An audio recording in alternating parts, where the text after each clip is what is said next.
பரிசுத்த நாமத்திற்கு ஸ்தோத்திரம் உண்டாவதாக. தலை தாழ்த்தி ஜெபிப்போம். எங்களை நேசிக்கிற எங்கள் அன்பின் தகப்பனே, இந்த வேளைக்காக நாங்கள் நன்றியோடு உம்மை துதிக்கிறோம் அப்பா, உம்மை ஸ்தோத்தரிக்கிறோம். கர்த்தர் நல்லவர் என்பதை ருசித்து பார்க்க எங்களுக்கு ஒரு தருணம் தந்திருக்கிறீருப்பா. இப்பொழுதும் கர்த்தாவே, அடியாளை நீர் மறைத்து உம்முடைய வார்த்தை என்னும் அன்னாவினால் என்னை நிரப்பி நீர் பேசும் அப்பா, நாங்கள் கேட்கிறோம். ஆண்டவரே, அது எங்களுடைய வாழ்க்கைக்கு பயனுள்ளதாக இருக்க நீர் கிருபை செய்யும். தொடக்கம் முதல் முடிவு வரை எந்த விதமான டிஸ்ட்ராக்ஷனும் இல்லாதபடி ஆண்டவரே, இந்த செய்தியானது ஒவ்வொருவருடைய உள்ளங்களையும் உயிர்ப்பிக்க நீர் கிருபை செய்யும். இயேசுவே ஆசீர்வதியும், வழி நடத்தும். இயேசுவின் இன்ப நாமத்தில் கெஞ்சி மன்றாடுகிறோம் பரம தகப்பனே, ஆமீன். இன்றைக்கு நான் எடுத்துக்கொண்ட தலைப்பு, சந்ததிகளுக்குள்ளும் கர்த்தருடைய ஆசீர்வாதங்கள் பரவும். சந்ததிகளுக்குள்ளும் கர்த்தருடைய ஆசீர்வாதங்கள் பரவும். அதைத்தான் ஆண்டவர் எப்படி சொல்றார் பாருங்க. ஏசாயா 44:3 சொல்றாரு, தாகமுள்ளவன் மேல் தண்ணீரையும் வறண்ட நிலத்தின் மேல் ஆறுகளையும் ஊற்றுவேன். உன் சந்ததியின் மேல் என் ஆவியையும் உன் சந்தானத்தின் மேல் என் ஆசீர்வாதத்தையும் ஊற்றுவேன் என்று சொல்கிறார். அப்படி நம்முடைய ஆண்டவர் உன் சந்ததியின் மேல் ஆவியை ஊற்றுகிறார், சந்தானத்தின் மேல் என் ஆசீர்வாதத்தை ஊற்றுவேன் என்று சொல்கிறார். கர்த்தர் நமக்கு அவருடைய பரிசுத்த ஆவியையும் அவருடைய ஆசீர்வாதங்களையும் அவர் நமக்கு கொடுக்கிறார். அந்த ஆசீர்வாதங்கள் எப்படிப்பட்ட ஆசீர்வாதங்கள் என்று நம்ம பார்க்கும்போது 2 வகையான ஆசீர்வாதங்கள். ஒன்று உலக பிரகாரமான ஆசீர்வாதங்கள், இன்னொன்று ஆவிக்குரிய ஆசீர்வாதங்கள். இப்போ உலக பிரகாரமான ஆசீர்வாதங்கள் என்ற உடனே நமக்கு ஞாபகத்துக்கு வருகிறது ஐஸ்வர்யம். ஐஸ்வர்யம் இல்லாமல் ஒன்றும் செய்ய முடியாது, அது நமக்கு தெரியும். ஆனால் அதையே என்ன செய்யக்கூடாது, பண ஆசை கொள்ளக்கூடாது. பண ஆசை எல்லா தீமைக்கும் வேறானது. ஐஸ்வர்யத்தையே நாடி ஓடி அலையக்கூடாது. கர்த்தர் எவ்வளோ பெரிய கிருபைகளை நமக்கு கொடுப்பார். ஆனால் ஐஸ்வர்யம் தேவைதான். அந்த ஐஸ்வர்யத்தை கர்த்தர் எப்படி யாருக்கு கொடுத்தார் என்று, அவருடைய சந்ததிக்கு எப்படி கொடுத்தார் என்பதை நாம் பார்க்கும் பொழுது, ஆபிரகாம் தேவனால் ஆசீர்வதிக்கப்பட்டான். எப்படி அவனுடைய வேலைக்காரனாகிய எலியேசர் ஆபிரகாமின் மகனுக்கு பெண் பார்க்க போகும்போது அவன் அந்த ரெபேக்காளின் வீட்டாரிடத்தில் அவரை குறித்து பெருமையாய் பேசுகிறான். எப்படி சொல்கிறான்னு பாருங்க. ஆதியாகமம் 24 35-36 வசனங்களில் அவன் சொல்லுகிறான், கர்த்தர் என் எஜமானை மிகவும் ஆசீர்வதித்திருக்கிறார், அவர் சீமானாய் இருக்கிறார். கர்த்தர் அவருக்கு ஆடு மாடுகளையும் வெள்ளியையும் பொன்னையும் வேலைக்காரரையும் வேலைக்காரிகளையும் ஒட்டகங்களையும் கழுதைகளையும் கொடுத்திருக்கிறார். அந்த காலத்தில் இதுதான் சொத்து. ஆடு மாடு ஒட்டகம் கழுதைகள் வெள்ளி உடைமைகள் பொன்னுடைமைகள் இதெல்லாம் அவங்களுடைய சொத்தாக வகுக்கப்பட்டது. அப்படி அவனை கொடுத்து பெரிய சீமானாக அவனை வைத்திருந்தார்.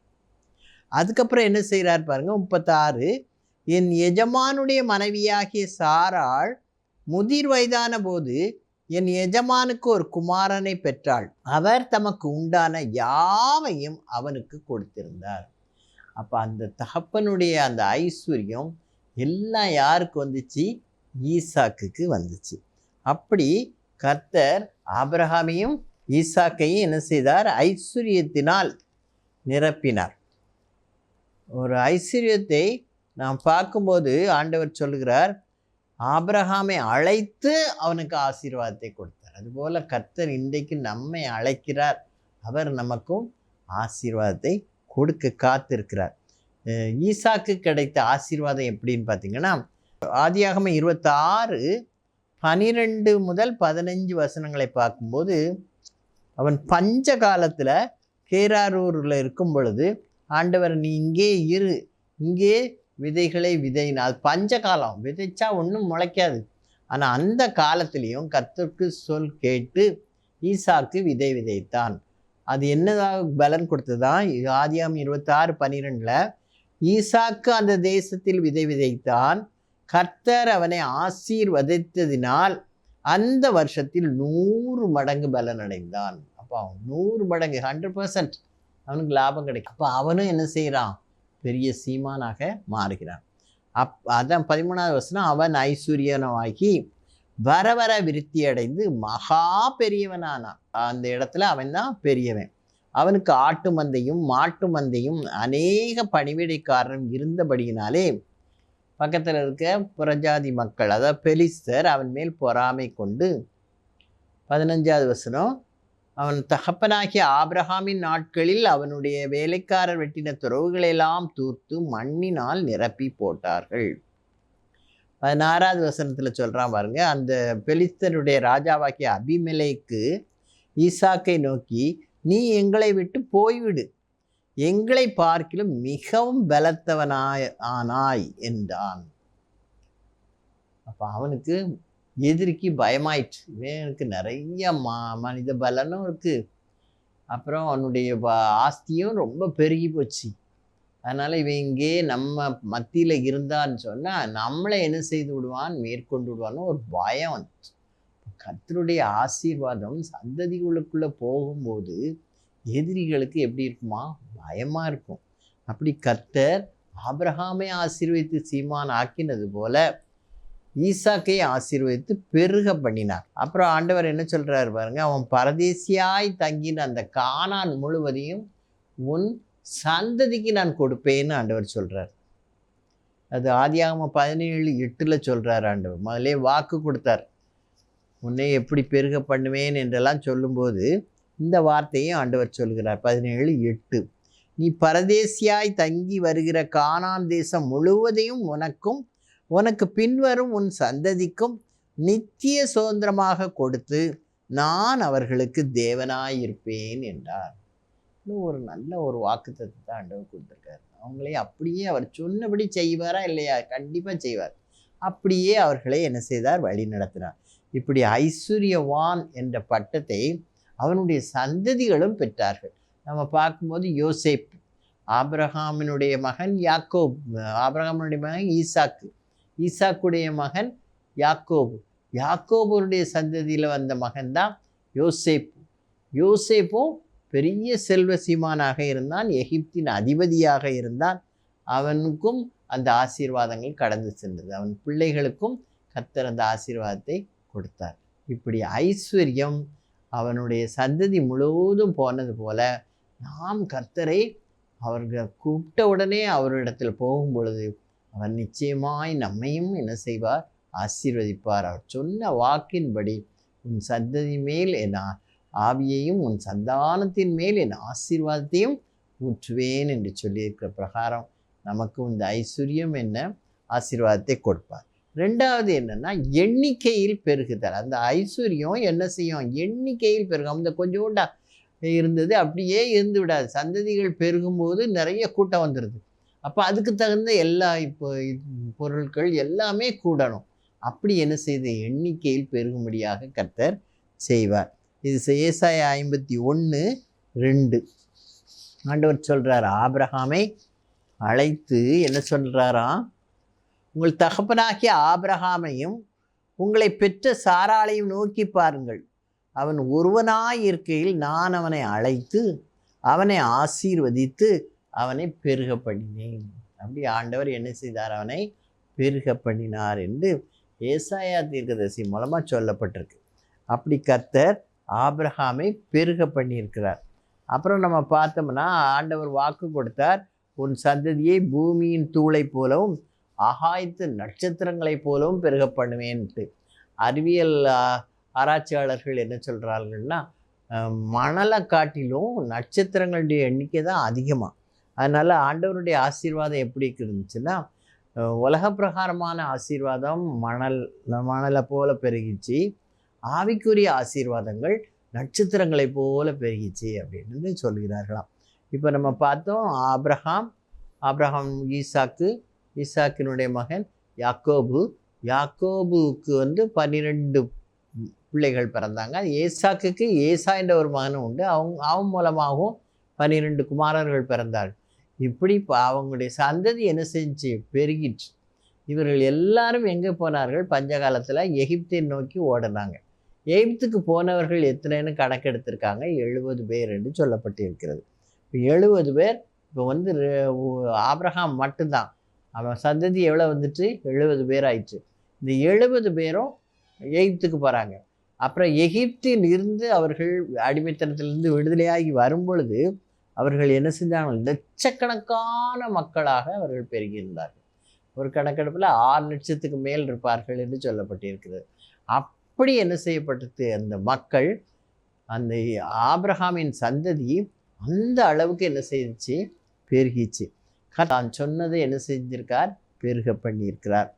அப்புறம் நம்ம பார்த்தோன்னா, ஆண்டவர் நம்மையும் அவருடைய பிள்ளைகளாக இருந்தால் அவர் நம்மையும் என்ன செய்வார்? பெருக பண்ணுவார்.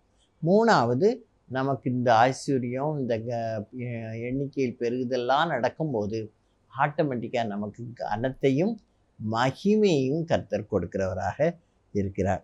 அதை பார்த்தோன்னா ஆபிரகாமை பார்த்து பார்வோன் பயப்படுறானாம். ஆதியாகமம் 12 அதிகாரம் 20வது வசனத்தில் பார்த்தோம்னா, ஆபிரகாம் மனைவியை பிடிச்சி கொண்டு அந்த ராஜா எடுத்து அங்கிட்ட வச்சுக்கிட்டான் பார்வோன். அப்போ அவன் வந்து அதுக்கப்புறம் தான் கண்டுபிடிக்கிறான் அது ஆபிரகாமினுடைய மனைவின்னு. உடனே என்ன செய்கிறான்? ஆபிரகாம்கிட்ட அவளை அந்த மனைவியை அனுப்பணும். உடனே அவன் தன்னுடைய ஆட்களெல்லாம் கூப்பிட்டு சொல்கிறான். ஆதியாகமம் 12:20 பார்வோன் அவனை குறித்து, யாரை குறித்து? ஆபிரகாமை குறித்து தன் மனுஷருக்கு கட்டளை கொடுத்தான். அவர்கள் அவனையும் அவன் மனைவியும் அவனுக்குண்டான எல்லாவற்றையும் என்ன செய்து விட்டார்கள்? அனுப்பிவிட்டார்கள். அவனை வச்சிருந்தா தங்களுக்கு ஆபத்து அப்படின்னு சொல்லி அவங்க என்ன செஞ்சாங்களாம்? அப்படி எல்லாரும் அவன் மேலே என்ன செய்கிறாங்க? பயப்படுறாங்க. அவன் வந்து கர்த்தருடைய பிள்ளை, அவருடைய வழியில் நடக்கிறவராக இருந்தால் கர்த்தர் அவனை சுற்றி என்ன செய்வார்? பாதுகாத்து கொள்வார். யாரும் அவங்ககிட்ட வர முடியாது. அவனுக்கு ஏற்று நின்னாங்கன்னா அவங்க அழிஞ்சு போயிடுவாங்க. அதனால் இந்த பார்வோன் முதல்ல பயப்படுறான். அதுக்கப்புறம் யார் பயப்படுறான்னு பார்த்தீங்கன்னா, அப்புறம் பார்வோன் எங்கெல்லாம் ஆபிரகாம் போகிறானோ அங்கே எல்லாருமே மக்கள் பயந்துகிட்டே தான் இருக்காங்க அவனை பார்த்து. அதுக்கப்புறம் கடைசியாக நம்ம பார்க்கும்போது யாக்கோபு எங்கே போனால் தன்னுடைய மாமன் வீட்டுக்கு போய் அவன் சந்ததி பெருகிச்சு. 2 மனைவிகளை கட்டி அவனுக்கு 12 பிள்ளைகளை பெற்றான். அவனுக்கு ஏகப்பட்ட ஐஸ்வர்யம் கிடச்சிச்சு. 2 பரிவாரங்கள் இருந்துச்சுன்னு சொல்லப்பட்டிருக்கிறது. அந்த அளவுக்கு அவன் பெருகிட்டான். அப்புறம் திரும்ப தன் தகப்பன் வீட்டுக்கு திரும்பி வரும்போது ஆதியாகமம் 35:5 என்ன சொல்லப்பட்டிருக்குன்னு பாருங்கள். ஆதியாகமம் 35:5 பின்பு பிரயாணப்பட்டார்கள். அவர்களை சுற்றிலும் இருந்த பட்டணத்தாருக்கு தேவனாலே பயங்கரம் உண்டானதினால் அவர்கள் யாக்கோபின் குமாரரை பின்தொடராதிருந்தார்கள். ஆபிரகாமுக்கு மட்டும் பயப்படலை, அவனுடைய சந்ததியாகிய யாக்கோபுக்கும் அவனுடைய சந்ததிக்கும் அவனை பார்க்குற எல்லாரும் என்ன செய்தாங்க? அவங்ககிட்ட போய் ஏதாவது வம்பு பண்ணக்கூடாது, அவன் போகிற வழியாக போட்டும் அப்படின்னு சொல்லி அவன் போகிற வழியில் எந்த இடைஞ்சலும் செய்யாதபடி அவர்கள் என்ன செய்தார்களாம்? அவர்களுக்கு வழிவிட்டார்கள்.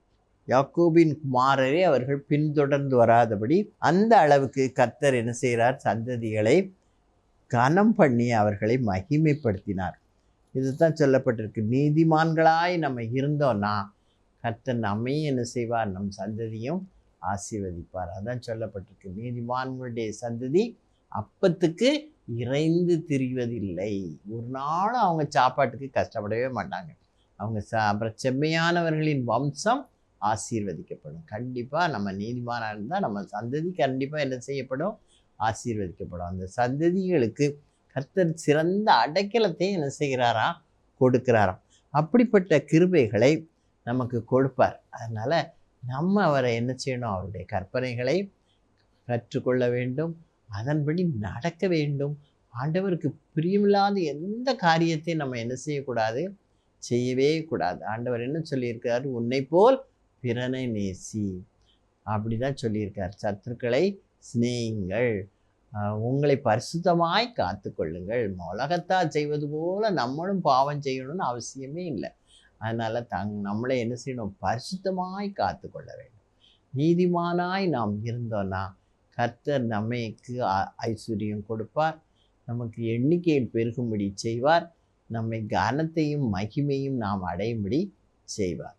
இவ்வளவும் கர்த்தர் உலக பிரகாரமாக நமக்கு கொடுக்கும் ஆசீர்வாதம், நம் சந்ததிக்கும் கொடுக்கும் ஆசீர்வாதங்கள். அடுத்தது ஆவிக்குரிய ஆசீர்வாதங்கள். ஆவிக்குரிய ஆசீர்வாதங்களை எப்படி கொடுக்குறார் ஆண்டவர்? நீங்கள் பார்த்தீங்கன்னா தானியேல் 12ஆம் அதிகாரம் 3ஆம் வசனம், 12:3, ஞானவான்கள் ஆகாய மண்டலத்தில் ஒளியைப் போலவும் அநேகரை நீதிக்குட்படுத்துகிறவர்கள் நட்சத்திரங்களைப் போலவும் என்றென்றைக்கும் சதா காலங்களிலும் பிரகாசிப்பார்கள். அப்போ நம்ம மூலமாக மனுஷர் உங்கள் நற்கிரிகளை கண்டு பரலோகத்தின் தேவனை மகிமைப்படுத்தும்படி உங்கள் வெளிச்சம் அவர்களுக்கு முன்பாக அப்படி நம்ம பிரகாசிக்கிறவர்களாக இருப்போம். நம்ம ஆண்டவருடைய பிள்ளைகளாக இருந்தால் அவருடைய ஆசீர்வாதம் நமக்குள்ளே வரும்போது அதைத்தான் அவர்களை தான் என்ன சொல்கிறாரு? ஞானவான்கள். ஆண்டவருடைய பிள்ளைகள் ஞானவான்களாக இருப்பார்கள். அப்படிப்பட்டவர்களாக இருந்தால் நம்ம எப்படி இருப்போமா? சதா காலமும் நாம் என்ன செய்யணும்? ஒளி கொடுக்கிறவர்களாகவும் அநேகரை நீதிக்குட்படுத்துகிறவர்கள் நட்சத்திரங்களைப் போலவும் என்றென்றைக்கும் உள்ள சதா காலங்களிலும் அவர்கள் என்ன செய்வார்களாம்? பிரகாசிப்பார்கள். எவ்வளோ பெரிய ஆசீர்வாதத்தை கர்த்தர் கொடுக்கிறார். நம்ம பிரகாசிக்க செய்கிற தேவனாக இருந்தார். அப்புறம் ஆபிரகாமை போல நாம் நீதிமானாக இருக்க வேண்டும். ஆபிரகாமே ஆண்டவர் சிநேகிதன் என்று சொல்கிறார். அப்படிப்பட்ட ஒரு உறவோடு நாம் வாழ்கிறவர்களாக இருக்க வேண்டும். கர்த்தருக்கு பயந்து அவர் வழிகளில் நடக்கும் பொழுது கர்த்தர் நம்மை நம் சந்ததியும் கர்த்தர் என்ன செய்வாராம்? ஆசீர்வதிப்பார். சங்கீதம் 128 3ஆவது வசனத்தில் சொல்கிறார், உன் பிள்ளைகள் உன் பந்தியை சுற்றிலும் ஒலிவ மர கன்றுகளை போல் இருப்பார்கள். அப்படிப்பட்ட ஒரு ஒலிவ மரம் எப்படின்னா, நம்ம பார்த்தோம்னா அந்த ஆண்டவர் உலகத்தையே அழிக்கும் பொழுது தண்ணிக்கு மேலே இருந்தது எதுதான்? அந்த ஒலிவ மரத்தின் இலைகள். அதைத்தான் அந்த பறவை கொத்தி கொண்டு போச்சு. அப்போ அது உயிரோடு என்ன செஞ்சு இருந்துச்சு. கடைசி வரைக்கும் எல்லாம் அழிஞ்சா கூட இந்த ஒலிவ மரம் அலையில் அந்த அளவுக்கு அதனுடைய வேர் எங்கே போயிடுச்சு? அடி வரைக்கும் போகுது. அப்போ அது கர்த்தர் நமக்கு நம்முடைய பிள்ளைகளை அந்த அளவுக்கு ஒரு ஆசீர்வாதத்துக்குள்ளாக வழி நடத்துவார். நம்முடைய வேர் எங்கே இருக்கிறது? ஆண்டவருக்குள் நிலைத்திருக்கணும். இப்போ நம்முடைய பிள்ளைகளும் அப்படி என்ன செய்வார்களாம்? அந்த மாதிரி ஒரு நிலையை பெற்றுக்கொள்வார்கள். அதனால் அப்படி சந்ததிக்குள்ள கர்த்தர் ஆவிக்குரிய ஆசீர்வாதங்களை கொடுக்க வல்லவராக இருக்கிறார். ஆவிக்குரிய ஆசீர்வாதங்கள்னு சொல்லும்போது ஆண்டவர் ஊழியத்திற்கென்று தெரிந்து கொள்கிறார். யாரை ஊழியத்திற்கென்று தெரிந்து கொண்டார்?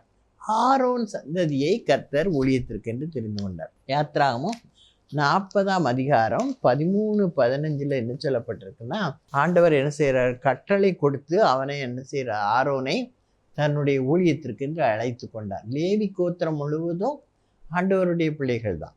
அவங்களில் இருந்து ஆண்டவர் ஆரோன் குடும்பத்தை தெரிந்து கொண்டார். ஆரோன் குடும்பத்திலையும் 2 பிள்ளைகள் ஆண்டவருக்கு பிரியமில்லாமல் செய்ததுனால அவங்க அந்த இடத்துல அழிந்து போயிட்டாங்க. மீதி 2 பேர் ஆண்டவருடைய ஆசாரிய ஊழியத்தை செய்வதற்கு கர்த்தர் அவர்களை தெரிந்து கொண்டார். அந்த ஆசாரிய ஊழியம் கர்த்தருக்கு பிரியமானதாக இருந்தால் அவர் தம்முடைய சந்ததிக்கும் அந்த ஊழியத்தை என்ன செய்கிறார்? கொடுக்கிறவராய் இருக்கிறார். ஊழியம் கர்த்தருடையது. அதை செய்வதற்கு நம்மை அவர் ஊழியக்காரர்களாக நம்மை தெரிந்து கொள்ளும் பொழுது அவர் அழைத்த அழைப்புக்கு நாம் பாத்திரவான்களாக இருக்க வேண்டும். அதான் ஆண்டவர் தெரிந்து கொண்டு என்ன செய்கிறாராம்? அழைக்கிறார். அவருடைய அழைப்பை நாம் ஏற்றுக்கொண்டு நாம் ஆரோனை போல அழைக்கப்பட்டால் ஒழிய, அது எபிரேயர் 5:4 என்ன சொல்லப்பட்டிருக்கிறது? ஆரோனை போல தேவனால் மேலும் அழைக்கப்பட்டால் ஒழிய ஒருவனும் இந்த கனமான ஊழியத்துக்கு தானாய் ஏற்படுகிறது இல்லை. ஆண்டவருக்கென்று ஒரு ஊழியம் செய்கிறவர்கள் தேவனால் அழைக்கப்பட வேண்டும். அப்படி அழைக்கப்பட்ட அழைப்புக்கு அவர்கள் பாத்திரவான்களாக இருந்து அந்த ஊழியத்தை செய்கிறவர்களாக இருந்தால் ஆண்டவர் அவர்கள் சந்ததிகளையும் என்ன செய்கிறார்? ஆசீர்வதிக்கிறார். அப்போது முதல்ல நம்ம கர்த்தருக்கென்று ஊழியர்களாக மாற வேண்டும். ஆரோனை போல அவர் அழைத்த அழைப்புக்கு நம்ம பாத்திரவான்களாக இருந்தால் அவர் நம்மை என்ன செய்கிறார்? கனமான ஊழியத்தை செய்வதற்கு நம்மை அழைக்கிறார். அதுக்கப்புறம் ஆண்டவர் நம்மை என்ன செய்கிறார்? இஸ்ரவேல் ஜனங்களை வழிநடத்துவதற்கு கர்த்தர் மோசேயை தெரிந்து கொண்டார். அவன் தான் என்ன செய்கிறான்? எகிப்திலிருந்து அவங்க அடிமைத்தனத்திலிருந்து அவர்களை மீட்டு வனாந்திரத்திலே அவன் வழி நடத்தினான்.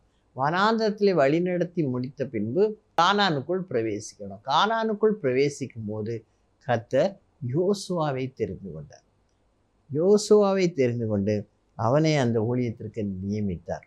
அப்போ கானானுக்குள் பிரவேசிக்க கர்த்தருடைய கிருபை யோசுவாவுக்கு கிடைத்தது.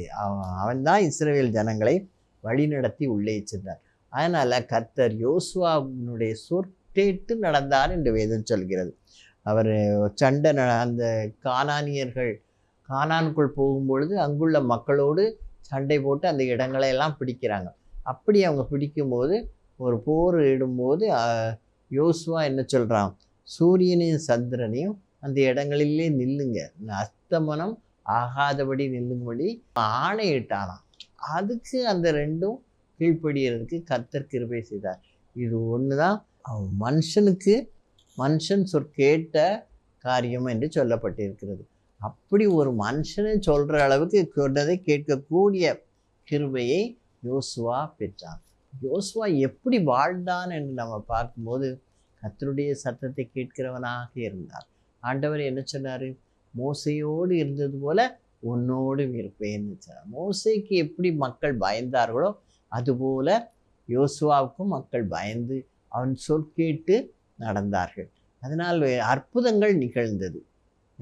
யோர்தான் கரை புரண்டு ஓடினா கூட அவன் உடன்படிக்கை பெட்டியை சுமந்து செல்லும்படி அந்த ஆசாரியர்களுக்கு கட்டளையிடுகிறான். ஆசாரியருடைய கால்கள் அந்த தண்ணீரில் பட்ட மாத்திரத்திலே யோர்தான் என்ன செய்தான், பிரிந்தது. அந்த காய்ந்த தரை வழியாக இஸ்ரவேல் ஜனங்கள் என்ன செய்தார்கள், அதை கடந்து சென்றார்கள் என்று வேதம் சொல்கிறது. அந்த ஒரு கிருபையை யோசுவாவுக்கு கர்த்தர் வெளிப்படுத்தி கொடுத்தார். அதே மாதிரி மோசே வனாந்தரத்தின் வழியாக வரும்பொழுது சிவந்த சமுத்திரத்தை தன்னுடைய கையில் இந்த கோலை நீட்டும் பொழுது சிவந்த சமுத்திரம் ரெண்டாக பிரிந்து அது வழியாக மக்கள் கடந்து வந்தார். அப்படி ஆண்டவருக்கு ஆண்டவருடைய சத்தம் கேட்கிற ஊழியர்களாக இருந்தால் கர்த்தர் பெரிய அதிசயமான காரியங்கள் இதெல்லாம் நடக்க முடியாது. அப்படியே கர்த்தர் அதை நடக்க கிருபை செய்தார். அப்புறம் யோசுவா என்ன சொல்கிறான், அதனால் நான் கர்த்தரை தான் சேவிப்பேன், தேவனையே சேவிப்பேன் என்று சொல்லி தான் மட்டும் இல்லை தன் குடும்பமும் தேவனை சேவிக்கும் என்று சொல்கிறான். யோசுவா 24:15 அவன் சொல்கிறான், நானும் என் வீட்டாருமோ வென்றால் கர்த்தரையே சேவிப்போம் அப்படின்னு சொல்கிறான். யோசுவாவின் சந்ததி கர்த்தரை சேவிக்கும் ஒரு சந்ததியாக மாறியது. அப்படி நம்ம கர்த்தரை சேவிக்கிறவர்களாக அவருடைய ஊழியர்களாக நாம் இருக்கும் பொழுது கர்த்தருடைய ஆசீர்வாதம் நம்ம சந்ததிகளுக்குள்ளும் கண்டிப்பாக என்ன செய்யும், செல்லும். அடுத்தாப்புல அவர்கள் ஆவிக்குரிய ஆசீர்வாதங்களில் மெயினாக உள்ளது ஆண்டவருடைய வரங்கள், ஆவியின் வரங்களை நாம் பெறுகிறவர்களாக இருக்க வேண்டும். அதனால தான் எலியாவுக்குள் இருந்த ஆவியின் வரங்களை எலியா தேவனிடத்தில் தேவன் அவனை எடுத்துக்கொள்ளும் முன்பாக அவனிடத்தில் கேட்கிறான். எலியா கேட்குறான் எலிசாக்கிட்ட, நான் உனக்கு என்ன செய்ய வேண்டும் அப்படின்னு சொல்லி. அப்போது அவன் என்ன சொல்கிறான், உம்முடைய வரங்கள் எனக்கு ரெண்டத்தனையாய் வேணும்னு கேட்குறான் எலியா கிட்ட. அப்போ எலிசா என்ன சொல்கிறான், நீ அரிதான காரியத்தை கேட்டாய், என்னை நான் எடுத்துக்கொள்ளப்படும் பொழுது என்னை பார்த்தால் உனக்கு கிடைக்கும்னு சொல்லிடுவான்.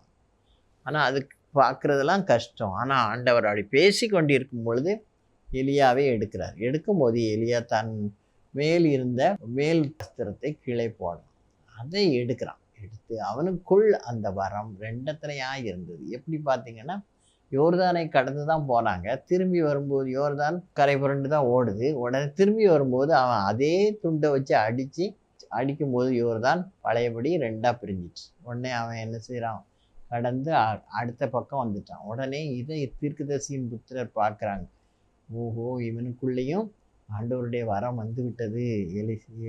எலிசா யார், எலியாவின் ஊழியக்காரன். எலியா சொல்கிற வேலையெல்லாம் செஞ்சுக்கிட்டு இருப்பான். அப்படிப்பட்ட ஒரு ஊழியக்காரன். அவனுக்குள்ளேயும் எலிசாவின் வரம், ஆவியின் வரம் ரெண்டத்தனையாய் வந்திருக்கிறது. அவன் வர்ற வழியில் சின்ன பிள்ளைகள் கத்துறாங்க, இவன் மொட்டத்தலையாக இருக்கான், மொட்டத்தலையா ஓடிப்போ ஏறிப்போ அப்படின்னு சொல்லி கத்துறாங்க. உடனே அவன் கோபத்தில் என்ன சொல்கிறான், கரடிகள் வந்து அந்த பிள்ளைகளை அடித்து போடும்படி சொல்கிறான். அது அப்படியே நடக்குது. அந்த பவரை கர்த்தர் என்ன செய்கிறார், அந்த வரத்தின் மூலமாக கொடுக்குறார். அந்த ஆவியின் வரம் ஒருவனுக்குள்ளே வரும்பொழுது, ரெட்டிப்பாக வரும்பொழுது அந்த பலன் அவனுக்குள்ளே என்ன செய்யும், கிடைக்கும். எலியா வந்து இறந்து போயிட்டான், எலிசா வந்து வியாதிப்பட்டு இறந்து போயிட்டான். அவன் இறந்த உடனே இஸ்ரவேலுக்குள்ள மோவாபியர் படையெடுத்து வராங்க. எலிசாவை அடக்கம் பண்ணிட்டாங்க. மோவாபியர் சண்டைக்கு வராங்க. அந்த நேரத்தில் அந்த போர் வீரர்களை எதிர்த்து ஒரு பிரேதத்தை தூக்கிட்டு ஒருத்தன் இறந்து போயிட்டான். அவனை தூக்கிக்கிட்டு அந்த பிரேதத்தை தூக்கிட்டு வராங்க. அந்த மோவாபியர் ஏற்று வர்றதை பார்த்தோன்னா பயந்து அந்த இடத்துலையே அதை போட்டுருவாங்க இல்லையா, கையில் இருக்கிறத போட்டுட்டு ஓடி இருப்பாங்க. அப்படி அவங்க எந்த இடத்துல போட்டாங்கன்னா எலியாவின் கல்லறை மேலே. அவன் அப்போ தானே இறந்துருக்கான், அதனால் அது மேலே கொண்டு போட்டாங்க. போட்ட உடனே அவனுடைய சரீரம் எலிசாவின் எலும்புகளை தொட்ட மாத்திரத்தில் அவன் உயிரோடு எழுந்து நடந்தான் என்று இதில் சொல்லப்பட்டிருக்குன்னா 2 ராஜாக்கள் 13ஆம் அதிகாரம் 21வது வசனத்தில் சொல்லப்பட்டிருக்கு. 2 ராஜாக்கள் 13:21. அப்பொழுது அவர்கள் ஒரு மனுஷனை அடக்கம் பண்ண போகையில் அந்த தண்டை கண்டு, அதாவது அந்த போர் வீரர்கள் ஏற்று வர்றவங்களை கண்டு அந்த மனுஷனை எலிசாவின் கல்லறையில் போட்டார்கள். பயந்து அதில் கல்லறை மேலே போட்டாங்க. அந்த மனிதனின் பிரேதம் அதிலே விழுந்து எலிசாவின் எலும்புகளின் மேல் பட்டபோது அந்த மனுஷன் உயிரடைந்து தன் கால்களை ஊன்றி எழுந்திருந்தான். அந்த அளவுக்கு அவனுக்கு என்ன செஞ்சான், அந்த ஆவியின் வரமும் அவனுக்குள்ளே இருந்துச்சு. அப்படி கர்த்தர் எலியாவின் வரம் 2 தனியாக எலிசாவுக்கு கிடைக்கும்படி செய்தார். இப்போ அப்போஸ்தலர்கள், ஆண்டவர் தெரிந்து கொண்ட சீஷர்களை கர்த்தர் அப்போஸ்தலர் என்று சொல்றார். இந்த அப்போஸ்தலர்கள் பெந்தேகோஸ்தே நாளில் பரிசுத்த ஆவியை பெற்றார்கள். பரிசுத்த ஆவியை வந்த உடனே அவர்களுக்குள்ளே இருந்துச்சு, ரோம போர் வீரர்களுக்கு பயந்திருந்த அந்த சீஷர்கள் இப்போ ஆவியானவர் அவங்களுக்குள்ளே வந்த உடனே தைரியம் அடைந்து அவங்க தைரியமாக பேசுகிறாங்க. இயேசுவை நீங்கள் சிலுவையில் அறைந்து கொண்டீர்கள், அவர் உயிரோடு எழுந்தார், அதற்கு நாங்கள் சாட்சிகள் என்று தைரியமாக சொல்லி ஆண்டவருடைய சுவிசேஷத்தை எல்லா இடத்துலையும் என்ன செய்தார்கள், பரவினார்கள். அதனால் சபை என்ன செய்தான், விருத்தி அடைந்தார். அப்படி அப்போஸ்தலர்கள் மூலமாக பரிசாவியினால் அவர்கள் நிரப்பப்பட்டதினால் அவர்களுக்குள்ள தைரியம் வந்துச்சு. அப்புறம் பார்த்தீங்கன்னா ஆவியானவர் அவர்களை என்ன செய்கிறார், பயன்படுத்துகிறார். அதை நீங்கள் பார்க்கும்போது பேதுருக்குள்ள ஆண்டவருடைய ஆவியானவர் இருந்தபடியால் அவர்கள் என்ன செய்கிறார்களாம், அப்போஸ்தலர் 5:15-16 நம்ம அந்த வசனங்களை பார்க்கும்போது, பேதுரு செல்லும் வழியில் பிணியாளிகளை படுக்கைகளின் மேலும் கட்டில்களின் மேலும் கிடத்தியிருப்பார், அவனுடைய நிழலாகிலும் அவர்களின் மேல் படும்போது அவர்கள் எல்லாரும் சுகம் பெற்றார்கள். அப்போ எவ்வளோ ஒரு கிருபை அவனுக்கு கொடுக்குறார் ஆண்டவர். அப்புறம் பவுலில் பார்த்தீங்கன்னா பவுலுடைய உருமால்களை பற்றி கொண்டவர்களுக்கு